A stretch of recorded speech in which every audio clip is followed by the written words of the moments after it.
नमस्कार दोस्तों, जय जोहार। मैं कौशल तिवारी और बीनिया संजय में आपका स्वागत है। इलेक्ट्रॉल बॉन्ड के जरिए लूट खसोट के आरोपों से अभी मोदी सरकार उबर भी नहीं पाई है कि अब छत्तीसगढ़ सरकार में भी अपराधियों को संरक्षण देने का आरोप लगने लगा है। डबल इंजन की सरकार क्या कुछ कर रही है, किस तरीके से अपराधियों को न केवल संरक्षण दे रही है बल्कि मेवा मिष्ठान के साथ साथ दूसरी सुविधा भी प्रदान कर रही है, यह बताएं उससे पहले हम बता देते हैं कि इलेक्ट्रॉल बॉन्ड को लेकर जो खबरें आ रही है वह बेहद ही चौंकाने वाली खबरें।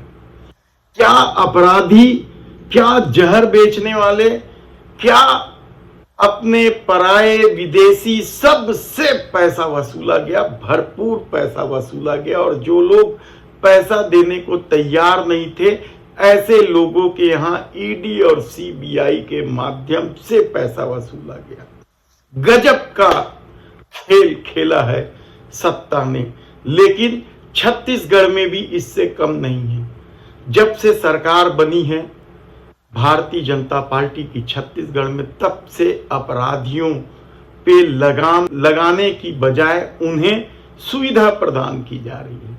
हालत यह है कि अपराध रोकने की एवज में अपराध तो रुक नहीं रहा है, उल्टे दुकानदारों को परेशान किया जा रहा है कि वे रात को 10-11 बजे तक अपनी दुकानें बंद कर दें। राजधानी का ये आलम है तो आप समझ सकते हैं कि छत्तीसगढ़ के सुदूर क्षेत्रों में क्या हाल होगा। दूसरी तरफ महादेव ऐप कोयला घोटाला, कोयला परिवहन घोटाला, डीएमएफ फंड घोटाला सहित कई घोटालों में आईएएस आईपीएस की संलिप्तता ने छत्तीसगढ़ को एक बार फिर चर्चा में ला दिया है।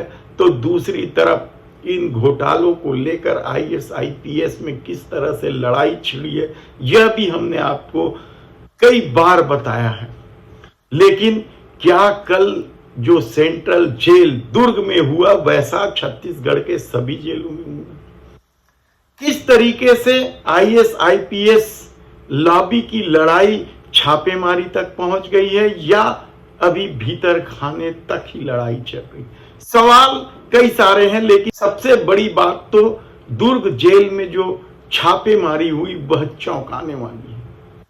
लगातार ये शिकायत मिल रही थी कि अपराधियों को छत्तीसगढ़ की जेलों में, जब से नई सत्ता आई है, छत्तीसगढ़ की जेलों में अपराधियों को कई तरह की सुविधाएं प्रदान की जा रही है। इस मामले का खुलासा कल तब हुआ जब दुर्ग जिले के कलेक्टर और एसपी अचानक दुर्ग जेल जा पहुंचे छापामारी करने के लिए।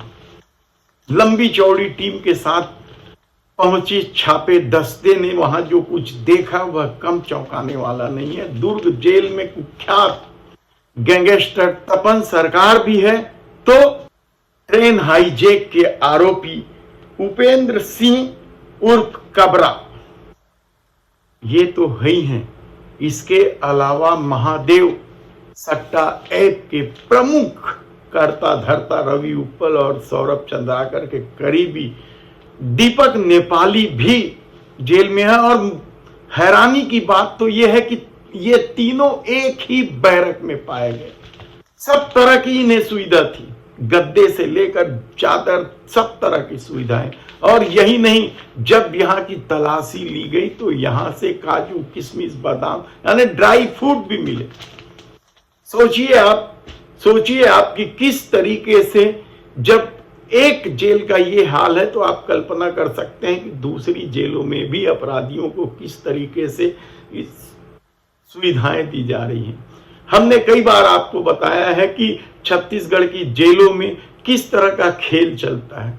कैदियों के भोजन का, पैसे का भी बंदरबाट होता है, तो जेल नियमावली का भी जमकर उल्लंघन होता है। और उधर दुर्ग कलेक्टर ऋचा प्रकाश चौधरी और एसपी जितेंद्र शुक्ला छापेमारी कर रहे थे, तो दूसरे तरफ रायपुर में जिस कैदी को, गंभीर मामले का कैदी है, नशे के कारोबार से संबंधित, वह पुलिस को चकमा देकर भाग गया। यानी आप सोचिए कि किस तरीके से अपराधियों की पनाह स्थली बन गई है छत्तीसगढ़।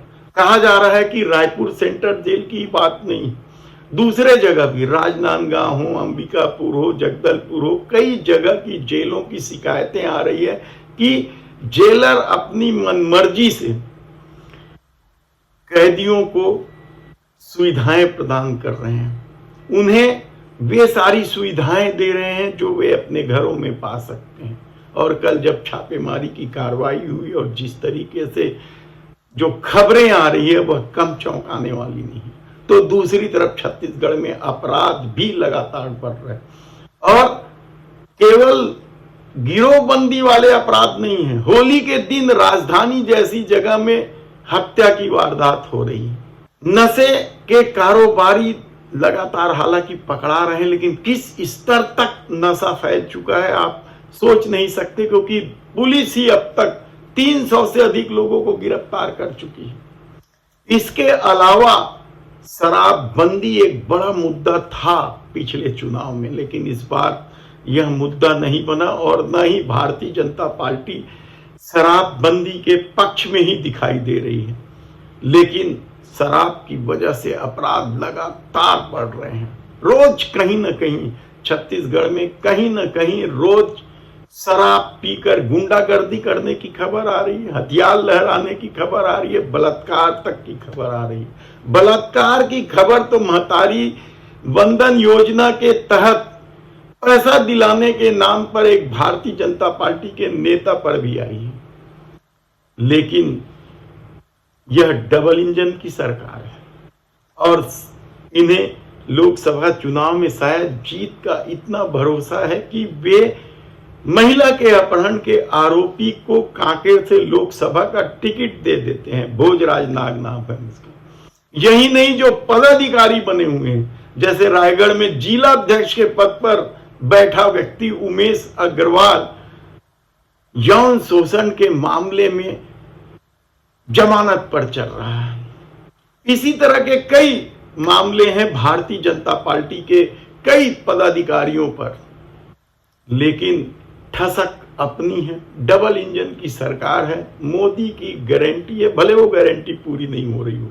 महतारी वंदन योजना में हमने कल ही बताया कि किस तरीके से सभी को पैसा देने के वादे के साथ चुनाव में आई भारतीय जनता पार्टी ने सत्ता हासिल करते ही क्राइटेरिया फिक्स कर दिया था। और कितने ही लोग जिनकी सूची में नाम है उन्हें बड़ी मुश्किल से भटकने के बाद पैसा मिला था। और कल ही विष्णुदेव साय ने एक घोषणा कर दी कि इस बार महतारी वंदन योजना की जो राशि 1000 रुपए दी जाती है वह 1 तारीख को ही दे दी जाएगी। लेकिन दूसरी गारंटियों का क्या? किस तरीके से छत्तीसगढ़ सरकार चल रही है? यदि लोगों के जीवन के साथ ही खिलवाड़ किया जा रहा है, यानी अपराधियों को संरक्षण दिया जा रहा है, बाहर तो दिया ही जा रहा है, बाहर तो बचाया ही जा रहा है, जेल के भीतर भी यदि अपराधियों को, कुख्यात अपराधियों को यदि संरक्षण मिल रहा है, उन्हें सुविधाएं दी जा रही है, तो आप कल्पना कर सकते हैं कि किस तरीके से छत्तीसगढ़ में डबल इंजन की सरकार चल रही है।